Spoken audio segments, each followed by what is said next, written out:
Buenas tardes a todos, bienvenidos a Fides. Son las 18 horas, día 5 de julio. Momento de iniciar la transmisión del webinario que hemos denominado Ciberseguridad. Soy Emilio Villalobos, directivo de la Fundación, y les agradezco la oportunidad de dirigirnos a todos ustedes. Se encuentra conmigo Enrique Monroy Pineda, especialista de Fides en el área de gobierno corporativo, a quien me permito presentar como licenciado en Administración de Empresas, con estudios de maestría en Dirección Internacional, estudios de maestría en Banca y Mercados Financieros, auditor interno certificado y cuenta con la certificación en autoevaluación de controles. Su experiencia profesional se centra como directivo de administración de riesgos en diversas instituciones del sistema financiero mexicano. Antes de cederle la palabra a Enrique, les invito para que formulen sus preguntas y realicen sus comentarios y sugerencias, los cuales atenderemos al finalizar esta plática. Enrique, buenas tardes. Podemos iniciar. Muchas gracias, Emilio. Por supuesto que sí. Iniciamos este interesante y actual tema de ciberseguridad. Bueno, básicamente tenemos una agenda que es la ciberseguridad, los diferentes tipos de delitos, qué efectos tienen sobre pues, las entidades económicas, hacia dónde vamos con este tema de la ciberseguridad, que por supuesto se incrementa en cada momento, los retos para las organizaciones, qué sigue para estas entidades, cómo nos podemos proteger y terminamos pues ya con la parte de las conclusiones y las preguntas. Entonces, bueno, iniciamos. Todo lo que tiene que ver con ciberseguridad es la protección de los activos de información. Tratamos las amenazas que ponen en riesgo la información, que bueno, generalmente es procesada, almacenada y transportada por los diferentes sistemas que ya hoy en día se encuentran en su mayoría interconectados, ¿no? Todo el tema, pues, de Internet, básicamente. Busca proteger a las computadoras, redes, aplicaciones y datos, sobre todo de accesos no autorizados, de vulnerabilidades y ataques que se dan, pues ya lo dijimos, por el Internet, generado por los cibercriminales. Y todo lo que vamos a estar platicando debe de formalizarse a través del seguimiento de estándares de seguridad que permitan mitigar los riesgos, ¿no? Técnicas para minimizar el número de ciberataques exitosos. Este número de ataques no tenemos control sobre eso, lo que sí tenemos control es evitar que nos hagan daño. Entonces, básicamente todos estos delitos pudieran estar afectando intereses, ¿no? Como el patrimonio económico, la fe pública, la seguridad, y como aquellas que recaban sobre herramientas informáticas propiamente dichas, ¿no? Programas, computadoras que se vuelven, pues, herramientas para generar un ilícito. 4 tipos básicos: delitos contra la confidencialidad, la integridad y la disponibilidad de los datos y sistemas informáticos, ¿no? Esto es realmente preocupante. Ya hemos tenido varios ejemplos reales de estos casos y son pérdidas millonarias, ¿no? Las que pueden generarse. Y bueno, tanto las personas morales como las físicas podemos vernos afectados de esto. Delitos de fraude informático, por su contenido, lo que generan como contenido, y lo que tiene que ver con infracciones de la propiedad intelectual. El robo, por ejemplo, pues de diferentes pues aplicativos, de diferentes fórmulas que están protegidas generalmente por una patente. Bueno, tenemos como algunos tipos de crímenes, toda la parte del hackeo. Es una intrusión ilegal a una computadora, también se le conoce como cracking. Los temas de denegación, interrupción de servicio, los criminales inundan el ancho de banda, pues con diferentes mensajes, accesos, para que las empresas, para que las entidades, pues se vean entorpecidas en el servicio que deben de proveer básicamente. Diseminación de virus, software malicioso, virus, gusanos, caballos de Troya, que pueden generar, pues, un gran daño a las organizaciones o a las personas. El vandalismo, que solo implica dañar o destruir datos, ¿no? Y esto sin necesidad o sin ánimo de robarlo, venderlo, simplemente es el daño por sí mismo. Se adjuntan estos programas a un archivo que parece un archivo inofensivo y después pues lo ponen a circular, ¿no? El pirateo de software, platicamos ya un poco, copiar ilegalmente programas genuinos, la falsificación, distribución de productos que pretenden hacerse pasar por originales. Básicamente, estos temas son de los más comunes, ¿no? Estos eventos, estos efectos, pues, en términos muy sencillos, pues tendrían que ver con esa denegación e interrupción de servicios, robo de propiedad intelectual, el robo de datos de usuarios, de identidad. Este también es un tema muy grave, el robo de datos de identidad para hacerse pasar por otra persona y de ahí poder robar los activos de la persona, ¿no? Inclusive pedir créditos en un banco a nombre de otra persona. Secuestro de bases de datos y después hasta se pide rescate por las mismas. Acceso ilegal a cualquier aplicativo, a cualquier sistema. Intercepción de información, de mensajes, interferencias, pues mal uso de dispositivos, y con esto se pueden pues engañar, ¿no?, a otros servidores o otros, pues de alguna manera, medios para que piensen que son los originales y bueno, de ahí hacer diferentes delitos. Y todo esto se puede traducir inclusive en términos de fraude, ¿no?, que se pueden cuantificar. Pues ¿a quiénes afectan estos delitos informáticos? Pues sobre todo las empresas, ¿no?, que utilizan sistemas de información, pues dependen ya de estos sistemas. Los datos están almacenados en los equipos informáticos y hoy en día cualquier problema en los sistemas informáticos repercute en la totalidad de la empresa y muchas veces puede hasta afectar pues el funcionamiento normal del negocio. Pueden surgir otro tema muy importante, es que aparentemente vienen del exterior, pero muchas veces vienen de los propios internos, los propios empleados, y cuando son temas bien relevantes, pues hay una colusión entre estos internos y los externos. Esto agrava fuertemente las cosas, por lo que tanto el programa de la empresa tiene que protegerse hacia el exterior, pero también hacia el interior.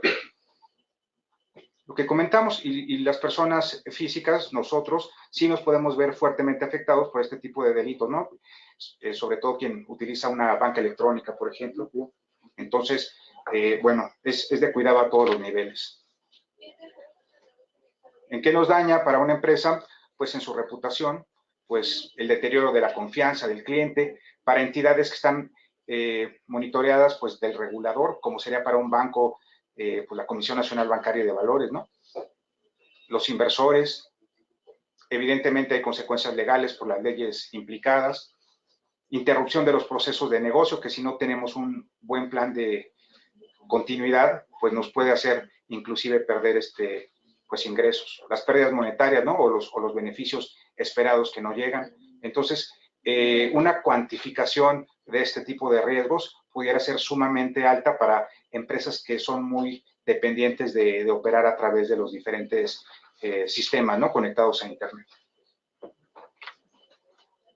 Y bueno, ¿hacia dónde vamos? ¿Qué se espera de estos riesgos? Pues son riesgos crecientes. La inteligencia artificial, la robótica, toda la parte del Internet de las cosas, los vehículos autónomos, la impresión en tercera dimensión, pues redefine completamente las estructuras físicas y crea una interdependencia que incrementa considerablemente el riesgo de los ciberataques. Esto, pues no va a parar. Esto va a continuar. Cada vez vamos a estar más dependiente pues, de la tecnología, de estar conectados. Y bueno, de aquí se espera, lógicamente, que todo este tipo de delitos asimismo pues incrementen. La información y el lucro que puede obtener, que se puede obtener de ella, pues hace que los atacantes la establezcan como un objetivo. Ninguna organización está exenta de tal riesgo. El robo de información seguirá creciendo, ni se diga en el sector financiero, afectando a millones de usuarios, pues de diferentes países. Y bueno, los ataques pueden venir pues de un país pues muy lejano, ¿no?, a donde se lleva a cabo pues el fraude, ¿no?, o el robo. Extorsiones pueden llegar a tener efectos muy importantes, el cibersecuestro de datos o la revelación de información confidencial. Y bueno, ya todos tenemos ejemplos de este tipo de temas que han sido escándalos internacionales. El reto de ciberseguridad, elevar, y es el primero y debe de ser prioridad de forma muy preventiva, elevar la cultura, la conciencia del riesgo en la organización. Y esto lo tenemos que hacer, pues, a través de las personas, ¿no? Que es nuestra primera línea de defensa. Hay que capacitarlas en este tema, hay que hacerlas conscientes y, pues, cuidadosas y que puedan actuar de manera preventiva. Hay sistemas que vienen de tiempo atrás que son, de alguna manera, heredados, que no han sido asegurados, no han sido parchados, no han tenido un incremento, pues, en su seguridad. En muchos casos no se tienen políticas, no se tienen estándares, pues no existe un oficial de riesgos tecnológicos o de seguridad de la información o que se encargue esencialmente de estos temas. Esto en ciertas entidades, pues las financieras, esto ya es una obligación. Se tiene que existir una función específica, experta en estos temas y todo el soporte documental e inclusive comités que se dediquen, pues, a mitigar este tipo de riesgos. Y lo mismo sucederá con el resto de las organizaciones, no por temas regulatorios, sino porque, pues, se verán afectadas por los riesgos y en casos por pérdida, ¿no? Que vean que la capacitación, que establecer controles, pues será mucho más económico que estar enfrentando las pérdidas. Hoy en día pocas cuentan con defensas anti-malware o son insuficientes. También hay que establecer todo un plan para las respuestas a los incidentes, ¿no? ¿Cuál es el equipo? ¿Cuáles son los protocolos de actuación? ¿Qué se va a hacer? ¿Cómo se va a comunicar? Inclusive, ¿quién va a hablar con la autoridad o con los medios de comunicación? Todo esto, pues, se tiene que definir y conformar al equipo que atienda estos temas. Y lo que platicamos también, a veces se piensa que las amenazas vienen del exterior, sin embargo, muchas veces quien abre la puerta es un interno. También se tiene alta dependencia, confianza en tecnología, sin considerar procesos o procedimientos. Temas muy sencillos, ¿no? Como no compartir el password, que el password sea de alguna manera, pues, no sencillo. No puedo instalar aplicativos que no tienen una autorización en la organización, o no se puede operar a través de aplicaciones que no se han validado desde un punto de vista de control interno. O sea, son temas, no solo es la tecnología, son nuestros procesos y cómo estamos funcionando. Y bueno, temas relacionados con terceros con los que estamos conectados, en la cadena de suministro, por ejemplo, con proveedores, ¿no? Puede ser un ejemplo. ¿Qué sigue para las organizaciones? Pues sí se están haciendo inversiones importantes. Hay que identificar de forma previa, de forma oportuna, de forma preventiva, y hay que generar un reporte cuando los riesgos se han valorado, de aquellos que les podemos llamar los riesgos prioritarios, ¿no? Para que se mitiguen, pues, lo antes posible. Hay que cambiar el enfoque reactivo, pues, de detectar la falla y de corregirla, por uno que sea proactivo, preventivo. Siempre esto es mucho más barato, ¿no? Identifica, evalúa, mitiga, con el fin de que el riesgo no se materialice, porque estos riesgos pueden ser, pues, de efectos millonarios. Reforzando todos los temas de las personas, los procesos, ya lo platicamos, las capacidades de ciberinteligencia, ¿no? Anticipar los vectores, las formas, hacer un análisis de escenario, de qué forma me pueden atacar, que yo identifique de antemano por dónde puede haber una puerta abierta que me genere un problema, ¿no? E inclusive se contrata expertos para que traten de vulnerar, ¿no? el sistema. Hay que reportar los riesgos, hay que generar una base de datos de eventos de pérdida o de incidentes, conocer qué nos puede suceder, qué nos ha sucedido, pérdidas potenciales. Esto es muy importante, todo el tema de las pérdidas potenciales, calcular de qué tamaño pudiera ser mi exposición, una pérdida esperada, y de aquí determinar el tipo de controles, ¿no? Para pérdidas esperadas muy grandes, pues sí requiero una inversión importante porque económicamente, pues, es conveniente. Extender los programas, ¿no? De ciberseguridad, llegando a toda la cadena de suministro, todos los que están conectados conmigo, los socios de negocio, pues integrando capacidades extendidas. Y bueno, siempre el análisis de escenarios. ¿Estamos vulnerados? ¿Por dónde nos pueden atacar? Y esto lo señalo como constante, porque si algo está cambiando continuamente es la tecnología. Entonces, cada vez que existe un cambio en la organización, un cambio relevante, pues tendríamos que hacernos estas preguntas. Es algo que ha llegado para quedarse y algo que no se va a volver más sencillo. Cada vez será más complejo. ¿Cómo me puedo proteger? Pues software antivirus, todo lo que tiene que ver con los firewalls, los que les llaman en los cortafuegos, que me protejan contra intrusiones. Pues si no necesito software, asegurarme que el software que mantengo está autorizado, que no tengo software menos sin una licencia o con debilidades. El tema de, pues ya, de la continuidad, tener los respaldos, todo, cómo establezco parámetros de seguridad, los archivos anexos, qué políticas tengo, qué puedo abrir, qué no debo de abrir, los passwords fuertes, no compartir esa información, evitar configuraciones incorrectas, ¿no? Los usuarios con privilegios excesivos no deberían de existir, las aplicaciones que están funcionando sin esta autorización o validación de un área de control interno de riesgos tecnológicos, pues el tema de la ingeniería social. Esto pues es muy delicado, hay que capacitar a las personas, porque muchas veces son tan hábiles que estos delincuentes se ganan la confianza de una persona y sacan ahí una información, y después de otra y sacan otra información, y de otra más, y con la información que han adquirido, pues pueden llegar a llevar a cabo inclusive fraude, ¿no?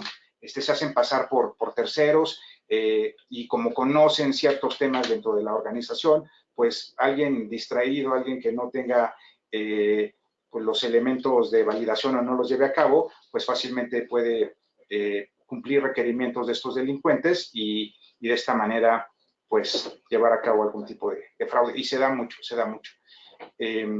Investigar y monitorear los incidentes relativos a la seguridad. Hay que investigarlos, hay que conocerlos, hay que establecer medidas de mitigación para que no se repitan, ¿no? O no vuelvan a suceder. Coordina el proceso de administración de la seguridad de la operativa de los sistemas de procesamiento de la información frente a interrupciones imprevistas. Todo esto básicamente ligado a los temas de la continuidad de negocio, tener un equipo, hacer pruebas periódicas y si existiera este tipo de eventos que no nos genere pues pérdidas, ¿no? Que sepa cada quien lo que tiene que hacer. Y bueno, el desarrollo y mantenimiento de los sistemas, cómo se desarrollan, cómo se mantienen, básicamente desde que hay un desarrollo, una programación, se puede determinar si es seguro el sistema. Muchas veces hasta los mismos programadores saben o intencionalmente dejan ciertas debilidades y después las aprovechan, ¿no? Se da mucho el caso de que gente descontenta de las organizaciones, después al saber cómo funcionan estas aplicaciones, son los mismos que hacen los fraudes, ¿no? Esto ha ocurrido muchísimo en instituciones financieras, en bancos, en donde quienes cometen estos ilícitos eran ex empleados descontentos, ¿no? Entonces sí tiene que haber un cuidado sobre esta codificación y pruebas posteriores de que estos sistemas desarrollados internamente son sólidos. Bueno, hay metodologías para establecer de una forma ordenada la ciberseguridad en la organización, pues investigar sobre la legislación y demás requisitos. Esta legislación sí es muy pesada para los bancos, hay que demostrar, hay que probar, hay que tener mucha solidez y más ahora con todo lo que ha sucedido con los sistemas de dispersión de fondos, ¿no? Entonces, muchas cosas ya son obligatorias que no lo eran antes y bueno, esto cada vez será pues más exigido. Claro, hay que definir los costos y beneficios de la ciberseguridad. Si yo no tengo ninguna exposición a estos temas, pues no me preocuparía. Pero hoy en día todas las empresas cada vez están más automatizadas, más conectadas, con canales hacia el cliente, con canales hacia los proveedores. Entonces, difícilmente una empresa se puede mantener aislada, ¿no? de estar conectada. ¿Cuáles son los objetivos para la ciberseguridad?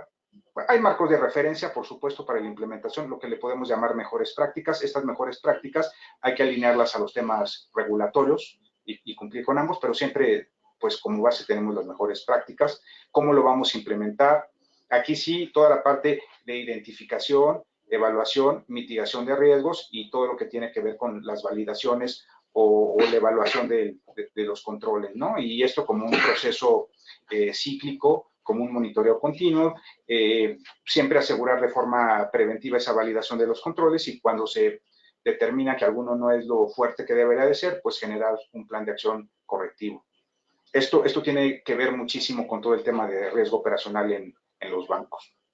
Lo mismo en las medidas de protección a través de planes de remediación o planes de acción, y cíclico también, anualmente, para todos los empleados en la organización, y cada vez que alguien entra a nuestra organización, dentro de la inducción, debe de existir capacitación y concientización sobre estos temas por lo relevante que son. Entonces, es algo con lo que tenemos que vivir, algo pues que debemos de cuidar, porque los daños realmente pueden ser muy importantes. Bueno, en nuestras conclusiones, el único sistema que es realmente seguro es aquel que está apagado o desconectado. Básicamente, ¿no? Hay que poner atención, hay que actuar inteligentemente, pero esto, pues, solo conociendo a lo que nos estamos enfrentando. Y sí se requiere un establecimiento de un programa estructurado, sistemático, a nivel entidad, para la protección de toda la organización.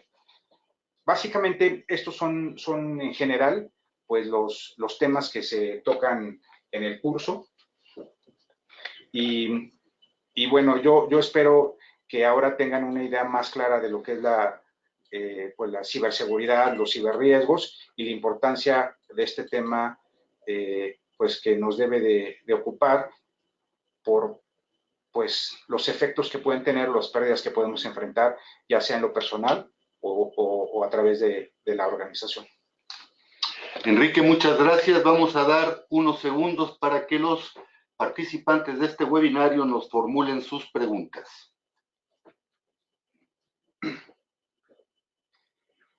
Enrique, tenemos el caso de Jorge Buenfil. Jorge Buenfil nos pregunta: soy el contador de una pequeña empresa y hago funciones de auditor. Me dicen que migre la información a la nube, pero yo tengo temor de ello. ¿Qué es mejor? ¿La nube, el servidor en la nube, o un servidor físico dentro de la organización? Bueno, mira, si tú tienes un servidor físico dentro de la organización, la realidad es que sí tienes que tener pues un respaldo, ¿no? Tienes que tener otro servidor de preferencia en otra ubicación con las medidas de protección adecuadas, ¿no? Y tener un plan de continuidad. Digo, es como se ha venido operando típicamente, pues ya la ventaja de operar en la nube es que tienes pues de alguna manera tu información respaldada, protegida. Sin embargo, sí tienes que saber quién es ese proveedor y qué implica. Hoy las grandes organizaciones sí están migrando pues sus datos a la nube por costos, por seguridad, ya se confía mucho más en ella, por la disponibilidad que se puede tener en cualquier parte del mundo. Entonces, sí es una decisión que hay que pensar, hay que ver los pros y contras, pero lo que sí te puedo decir es que las grandes organizaciones, las grandes, empezando por las entidades financieras, sí están migrando y sí están utilizando esta nube. Gracias, Enrique. Tenemos el caso de Lucía Sánchez. Lucía, buenas tardes, gracias por participar. Las grandes empresas tienen áreas de tecnologías de información para atender estos temas, pero también las pequeñas empresas tenemos la necesidad de protegernos contra estos ataques. ¿Qué me sugiere hacer para ello? Mira, dentro de la presentación vienen algunos consejos muy sencillos, algunos de ellos muy prácticos, o sea, todo el tema de establecer ciertas, al menos, lineamientos, ciertas políticas, los passwords, todos los temas de los firewalls, todos los temas de tener un antivirus, que las personas tengan mucho cuidado con quién hablan, todo el tema, la información que proveen, todo el tema que platicamos de ingeniería social, básicamente, pues, que no tengan, digo, cuando no sea necesario, acceso a ciertos correos personales a través de los cuales pudieran abrir archivos que pudieran infectar las computadoras. Entonces, en su mayoría es que la gente esté consciente de los diferentes temas, porque cualquiera de ellas que no actúe de forma adecuada pudiera ser una puerta de entrada. Es el primer tema. Y después tener unas ciertas políticas, procedimientos a establecer en la organización y que exista algún tipo de área de contraloría, de riesgo operacional, de control interno, que esté validando que todo esto está implementándose de forma adecuada. Básicamente eso es lo que te podría decir. Gracias, Enrique. Tenemos la pregunta de Manuel Buenfil. Manuel, gracias por participar. Profesor Monroy, ¿podría darme un orden de idea de cuánto cuesta asistencia técnica para evitar ciberataques? Mira, es muy variable, es muy variable.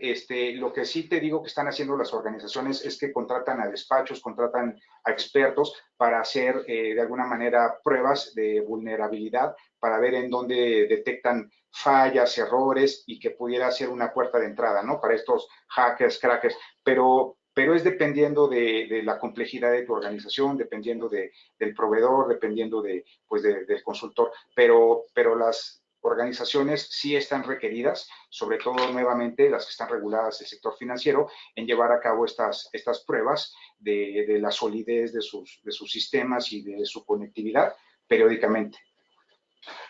Gracias, Enrique. Tenemos el caso de Mónica Hernández. Mónica, buenas tardes. Gracias por participar. Mónica nos pregunta, ¿cómo se detecta? ¿Cuáles son los indicios de que estoy siendo atacada o hackeada?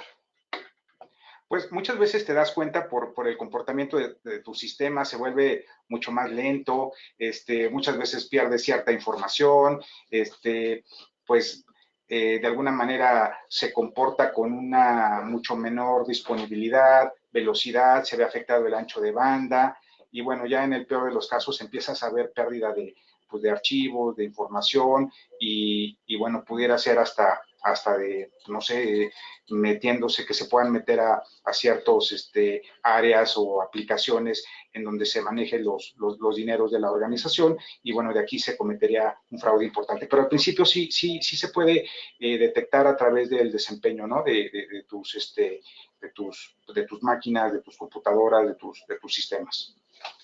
Enrique, muchas gracias. Tenemos la pregunta de Jorge Hernández Falcón. Jorge, buenas tardes. ¿Hasta qué punto los antivirus comerciales son suficientes? Sí son muy buenos, sobre todo aquellos que pues tienen una empresa importante atrás y están actualizando estos antivirus y periódicamente corren y vía internet te los instalan, te los actualizan y funcionan bastante bien, bastante bien. Es algo que hay que acostumbrarse a utilizar. Enrique, muchas gracias. Luciano Tiscareño. Luciano, buenas tardes. ¿Cómo evitar que mi empresa sufra algo parecido a lo que ocurrió al Banco Central de México? Bueno, aquí quisiera hacer una precisión. No le ocurrió al Banco Central de México, le ocurrió a los bancos que se conectan con el Banco Central. Estos bancos no tenían la seguridad requerida en sus sistemas que se conectan al SPEI. El SPEI es el sistema del Banco de México. Entonces, esto se determinó pues en investigaciones posteriores. Nuevamente, qué calidad tienen esos sistemas, la conectividad que los mismos tienen, hacer las pruebas, hacer las validaciones. De hecho es algo muy grave porque pues el diagnóstico que se está dando es que estos bancos incumplieron pues la seguridad requerida para esos sistemas, nuevamente que se conectan a los sistemas del Banco de México. Entonces la responsabilidad aquí y la pérdida será de estos bancos por no tener esa seguridad tal como era requerido, ¿no? Pero no es algo que le pasó al Banco de México, es algo que le pasó a la banca y asume las responsabilidades. Pero básicamente son los temas que venimos platicando. Gracias, Enrique. Sara Hernández, buenas tardes. La respuesta a su pregunta de información sobre los cursos en esta materia están en la página www.findes.org. Ahí va a poder identificar toda la información que nos solicita. Y bien, antes de finalizar esta transmisión, les recuerdo que todos los jueves a las 18 horas abordaremos diferentes tópicos en el ámbito de los negocios. El próximo jueves 12 de julio a las 18 horas trataremos el tema estilos de liderazgo. Los esperamos, inviten a sus compañeros y amigos. Son las 18:29 del día 5 de julio. Damos por concluido el desarrollo de este webinario. Hasta luego.